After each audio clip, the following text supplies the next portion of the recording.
আর বাবা মা তো বাবা মাই, কতবার যে বাবা মার কথা দিনের মধ্যে মনে পড়ে। বাবা নেই তো কি হয়েছে, বাবাকে কল্পনায় আমার অনেক আসে। আমি অনেক মায়া করি আমার বাবাকে, এখনও আমার বাবাকে আমি অনেক ভালোবাসি। বাবা তোমাকে, বাবার কথা মনে পড়ে একটু আবেগী হয়ে গেছিলাম, এটাই স্বাভাবিক। বাবা তো বেঁচে নেই, সবার বেলায় বাবা মার কথা মনে পড়লে একটু আবেগী হয়ে যায় সন্তানেরা। চলেন তাহলে এখন চলে যাই মূল ভিডিওতে। আসসালামু আলাইকুম, যে যেখান থেকে আমার ভিডিওটা দেখছেন সবাইকে অসংখ্য ধন্যবাদ। আশা করি আপনারা ভালো আছেন, সুখী আছেন, সুস্থ আছেন। আমিও আমার পরিবারকে নিয়ে ভালো আছি আলহামদুলিল্লাহ। আশা করি দয়া করে না টেনে আমার পুরোটা ভিডিও দেখবেন। সন্তানের কাছে এখন বাবা মা অসহায়, কী করবো আর। ওইটা খায় না, ওইটা খায় না, ওইটা খায় না, মানে এত বিরক্ত করে। মা যদি অসুস্থ থাকে তারপরে বুঝে না যে যাই রাঁধতে খায়, বিষ তো আর না যে খাইলে মারা যাবে এরকম না। তো খাবারই তো একটু খেয়ে চেষ্টা করে, বেশি না। ওদের মনের মতো করে রাঁধতে হবে না, ওরা খাবে না। কেউ সারাদিন না খেয়ে থাকলে কেউ খাবে না। এমনিতেও আমার বড় ছেলেটা যাই একটু খাবার দাবার খায়, আমার ছোট ছেলে আর মেয়ে একেবারেই খাবার দাবার খেতে চায় না। মানে বাচ্চার জন্য সামান্য কিছু কেমনি যে বাচ্চা ওরা আল্লাহ তালাই জানে। আমার জায়ের বাচ্চারা তো আরও বেশি, ওরা মোটেও খেতে চায় না। কাঁচকলা দিয়ে রুই মাছ রান্না করা হয়ে গেছে। এখন একটার মধ্যে একটু করলাবাজি করতেছি, আমরা হাজব্যান্ড ওয়াইফ খাবো। আর হচ্ছে সিমের বিচি দিয়ে কালীবাউস মাছ রান্না করবো আর কি, এটাও আমরা খাবো আর ওগুলো বাচ্চারা খাবে। ফ্যামিলির মধ্যে এরকম একটা বিষয় হচ্ছে, এখন বাচ্চাদের জন্য আলাদা আলাদা রান্না করতে হবে। মানে ওর বাবা সিমের বিচি তরকারি খেতে পছন্দ করে, ওরা আবার খাবে না, তাইলে আমি কি করব? ওদের কাছে আমি বড়ই অসহায়। এই তো রান্নাবান্নাটা সেরে এখন আমি থালাবাটিগুলি ধুয়ে নিব আর কি। এর আগে আমি যে চালনিটাতে থালা বাসনের পানি জড়াতে দিয়ে ওই চালনিটা ধুয়ে পরিষ্কার করে। তো আমার চালনিটা ধোয়া হয়ে গেছে, একদম নতুনের মতো চকচকে করে ফেলেছি। এটার মধ্যে সবসময় আমি থালা বাটিগুলো ধুয়ে যখন পানিটা জড়ে যায় তখন রেখে উঠাই, না হয় র্যাকের মধ্যে পানি পড়লে আমার একেবারেই ভালো লাগে। রান্নার পরে বেছে নিয়ে আমাদের মহিলাদের অনেক থালাবাটি জমা হয়ে যায়, তাই সবসময় আমি চেষ্টা করি কড়াইগুলো আগে ধুয়ে ফেলতে, কারণ কড়াইগুলোর মধ্যে তেল চিটচিটে থাকে, অন্য থালাবাটি ভরে যাওয়ার সম্ভাবনা থাকে আর কি, তেল লেগে যাওয়ার সম্ভাবনা থাকে সেজন্য। আর এছাড়াও বেচিনে অনেক জায়গা দখল করে কড়াইগুলোতে। এই কড়াইটা এত কালো এই কারণে, এটা তা কয়েকদিন মাটির চুলায় রান্না করা হয়েছিল, সেজন্য এরকম কালো হয়েছে। কিন্তু এভাবে কিন্তু কোনো তেল চিটচিটে বা এরকম কোনো ময়লা নেই এটাতে, দেখা যায় হয়তো এরকম কালো। এই কড়াইগুলো আগে বাড়িতে কিছুটা ব্যবহার করেছিলাম, সেজন্য একটু কালো দেখা যায় আর কি।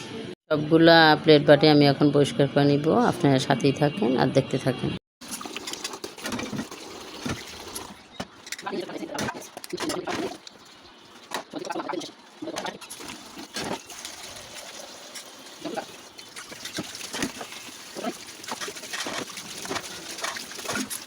এই তো আমার একটা প্লেট হাত থেকে নিচে পড়ে গেল, আর পরে গিয়ে একটু ভেঙে গেল সাইডেটা। খুব খারাপ লাগছিল, ফেলে দিতে চেয়েছিলাম, পরে ভাবলাম যে না রেখে দেই। অনেক সময় মাছের পানি জড়াতে চালনির নিচে দিতে এরকম প্লেট লাগে।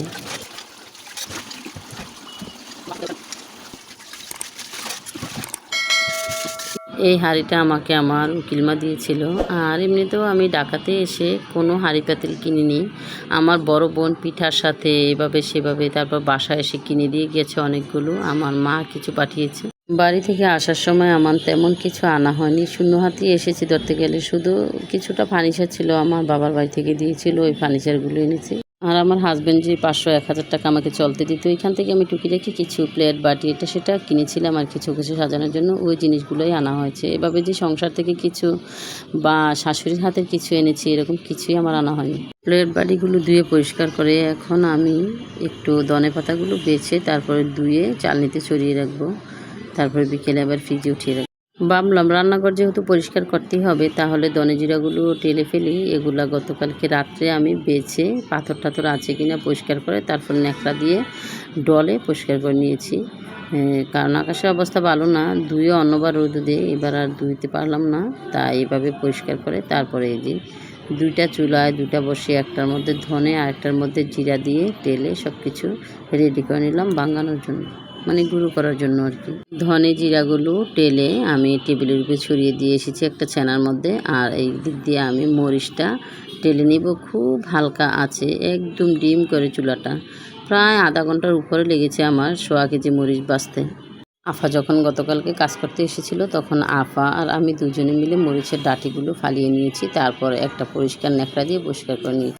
মরিচটাকেও আমি ঠান্ডা করতে দিয়ে আসলাম, আর ধনে জিরাগুলোকেও আমি গুঁড়া করে টেবিলে রেখে এসেছি। এখন আমি রান্নাঘরটা ক্লিন করে নিব আর কি, চুলাগুলো পরিষ্কার করে নিব। আর বাচ্চাকে স্কুল থেকে আনতে যাওয়ার সময় হয়েছে, চুলাটা পরিষ্কার করে আমি আমার বাচ্চাকে স্কুলে আনতে গিয়েছিলাম। ওইখান থেকে আসার সময় এই যে কিছুটা আম কিনে নিয়ে এসেছি, 2 কেজি প্রায়। আর ওইখানে যে আয়া আপারা আছে ওদেরকেও কিছু দিয়ে এসেছি আম, কারণ ওরা বললো যে এত দামি আম এখন দিতে হবে না আপা। বললাম আমি যেহেতু খাবো তাহলে আপনারাও খান, ওদেরকেও দিয়ে আসছি আর আমিও কিছুটা বাসায় নিয়ে আসলাম। মেয়েটাকে স্কুল থেকে নিয়ে আসলাম, নিয়ে আসার পরে এই যে ধনে জিরাগুলো, যেহেতু গরম থাকলে তো আবার ডিব্বাতে ভরতে পারবো না, তাই একটু মনে হলো গায়ে গায়ে গরম আছে তাই ছড়িয়ে দিয়ে মেয়েকে আনতে গিয়েছিলাম। এখন আমি এটাকে একটা বয়মের মধ্যে ভরে নিব আর কি, একটা প্লাস্টিকের বয়মে নিব আর কিছুটা কাচের বয়মে, পুরাগুলো তো আর একটা বয়মে ধরবে না। আর এই বয়মটা আমার বাপের হাতের স্মৃতি, যতবারই এই বয়মটা ধরি ততবারই আমার বাবার কথা মনে পড়ে। আমার যখন চাকরি জীবনে আমার বাবা ছিল তখন এই বয়মের মধ্যে নাকি আমার বাবা হলুদ মরিচ নিয়ে খেত। আরও একটা আছে আমার কাছে, আমি স্মৃতি হিসাবে এগুলো রেখেই দিয়েছি। বাবা তো নেই, তাহলে স্মৃতি হিসাবে আমার কাছে থাক, যতবার ধরি ততবারই আমার বাবার কথা আমার মনে পড়ে। এখন আমি এই যে বয়মের মধ্যে ধনে জিরাগুলো উঠিয়ে নিব। এত সুন্দর স্মেল এটা, হাতে বাংলা। আর বাবা মা তো বাবা মাই, কতবার যে বাবা মার কথা দিনের মধ্যে মনে পড়ে। বাবা নেই তো কি হয়েছে, বাবাকে কল্পনায় আমার অনেক আসে, আমি অনেক মায়া করি আমার বাবাকে, এখনও আমার বাবাকে আমি অনেক ভালোবাসি। বাবা তোমাকে ওর জন্য সব সময় দোয়া করতে থাকি যাতে আল্লাহ তাআলা আমার বাবাকে জান্নাতের উচ্চ মাকাম দান করে। বাবার কথা মনে পড়ে, একটু আবেগী হয়ে গেছিলাম, এটাই স্বাভাবিক। বাবা তো বেঁচে নেই, সবার বেলায় বাবা মার কথা মনে পড়লে একটু আবেগী হয়ে যায় সন্তানেরা। এই মিষ্টি আলুটা আমি আগে যে বাসায় ভাড়া থাকতাম ওই লাল মিষ্টি আলুটা ওই বাড়িওয়ালি আন্টি পাঠিয়েছে, আর এটা আমার হাজব্যান্ড এনেছিল। দুটোটাই আমি একসাথে ঢেলে চালনিতে উঠি। প্রায় 2:30টা বেজে গেল, এখনও কাজের অবসান ঘটেনি। আমার বিছানার বেডশিটটা চেঞ্জ করতে হবে, তাই চলে আসলাম কোন চাদরটা বিছাবো সেজন্য আর খয়েরি কালারের চাদরটাই আমি চুজ করে নিলাম, কারণ সবসময় আমি একটু ডিপ কালার আমার রুমে বিছাতে চেষ্টা করি, এই কারণে যে আমার ছোট্ট একটা মেয়ে আছে, ও পড়াশোনা করে, খাবার দাবার মাঝে মধ্যে খায় কিছু একটা। আর ওই যে ছোট্ট বালিশটা দেখছেন ওটার কিন্তু 2টা খাবার একই রকমের। অনেকে ভাববে যে একই খাবার মনে হয় বারবার লাগাই, না 2টা একই রকমের। এখন চেঞ্জ করে আমি ওয়াশার মেশিনের মধ্যে সবগুলো কাপড় ঢুকিয়ে দিলাম। আমি গোসলের পরে যে কাপড়গুলো হবে ওগুলো বেড়ে একই সাথে ধুয়ে ফেলবো। আর আপাকে এদিকে বললাম যে আপা তুমি তো ঘরটা মুছে ফেলেছো, এখন একটু পেঁয়াজ কেটে দাও আমাকে। আর আমি ময়লাগুলো ফেলে এসে ময়লার বালতির যে পলিথিনটা আছে ওটাকে চেঞ্জ করে দিলাম আর কি। এখন আমি আমার বাচ্চাদেরকে খাবারটা দিয়ে দিব। এই তো সব কিছু পরিষ্কার করে পরিপাটি করে নিলাম। প্রায় 3:30টা বেজে গেছে, এরই মাঝে আমি অজু করে নামাজ পড়ে নিয়েছি, না হলে নামাজ কাজা হয়ে যাবে সেজন্য।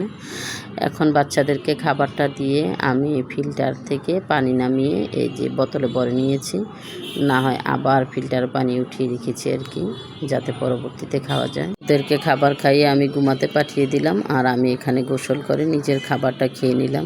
এই তো আমার মামনিটা ঘুম থেকে উঠে গেছে, দেখলাম বালিশটা ভিজে গেছে, তাই ভাবলাম চুলগুলো ভিজা, বাবা একটু চুলটি শুকিয়ে দাও। কত আদর সোহাগ দিয়ে ছোটো ভাই বোনের চুলগুলো শুকিয়ে দিচ্ছি। আমার মেয়ে আমাকে বললো যে আম্মু আমাকে শাপলা ফুল এঁকে দাও। আমি বললাম যে আমি তো কোনো চিত্রই অঙ্কন করতে পারি না, আমি এদিকে একদম কাঁচা। আমার ছোট ছেলে এই যে একটা চিত্র অঙ্কন করে দিচ্ছে, তারা ভাই বোনে একটু দুষ্টামি করছে আর কি। তারপরে বললো যে আমি তো ড্রয়িং করেছি, রং করিনি, তাই আবারও রং নিয়ে বসলো। যদি আমার ভিডিওটার কোনো অংশ আপনাদের কাছে ভালো লেগে থাকে তাহলে একটা লাইক, কমেন্টস এবং সাবস্ক্রাইব করে যাবেন। আজকের মতো এখানেই বিদায়, আল্লাহ হাফেজ। হালিমা বল আল্লাহ হাফেজ।